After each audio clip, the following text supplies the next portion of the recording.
విచారణకు okay, Kaleshwaram commission ఎదుట కేసీఆర్ హాజరవుతారంట. 5న హాజరు కావాలని నిర్ణయం. ఇప్పటికే దీనిపైన హరీష్ రావు కేటీఆర్ తోటి భేటీ. విచారణకు వెళ్లిన ఇంజనీర్లతోనూ ప్రశ్నలు ఎదుర్కొనేందుకు సమాచార సేకరణ. 9న హాజరు మాజీ మంత్రి హరీష్ రావు. విచారణకు పోయినా కానీ కష్టమే, పోకపోయినా కానీ కష్టమే. పోతే పోతున్నాడని చెప్పేసి రాస్తారు, పోకపోతే పోతలేడని బదనామం చేస్తారు. అంటే పోతేనేమో భయపడి పోతున్నాడు అనేటువంటి విధంగా రాస్తారు, పోకపోతేనేమో పోతలేడు అని చెప్పేసి బదనామం చేస్తారు. వెరైటీ ఉంటుంది అన్నమాట కథ అంతా కూడా. నిజంగానే పోవడం కూడా మంచిదే. పోయి ఆయన అడిగిన దానికి ఏందో చెప్పేసి వస్తే అయిపోతుంది. తర్వాత ఏం చేస్తారు ఎట్లనేది చూడాలి. కానీ పోయి వస్తే అర్థమవుతుంది.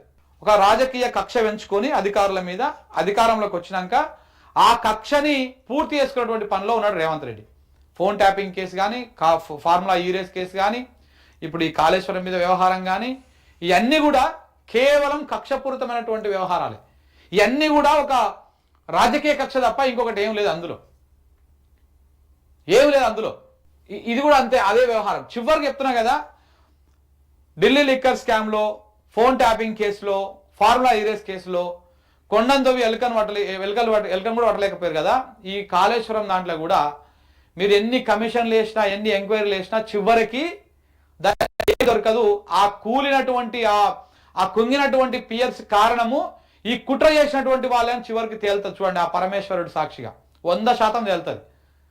ఎందుకంటే ఎప్పటికైనా మనం పురాణాల కానుంచి ఏదైనా మన చరిత్ర, మన గతం అంతా చూసుకుంటే ధర్మాందే గెలుపు, అసత్యాంది అబద్ధాంది ఎప్పటికీ గెలుపు ఉండదు. గెలిచినా అది చాలా రోజులు ఉండదు. మళ్ళా ధర్మమే గెలుస్తుంది, మళ్ళా సత్యమే గెలుస్తుంది, నిజమే గెలుస్తుంది. సో కాబట్టి మళ్ళా ధర్మం గెలిచేటువంటి అవకాశమే ఉంటుంది. ఇందులో కూడా అదే జరుగుతుంది ఫైనల్గా.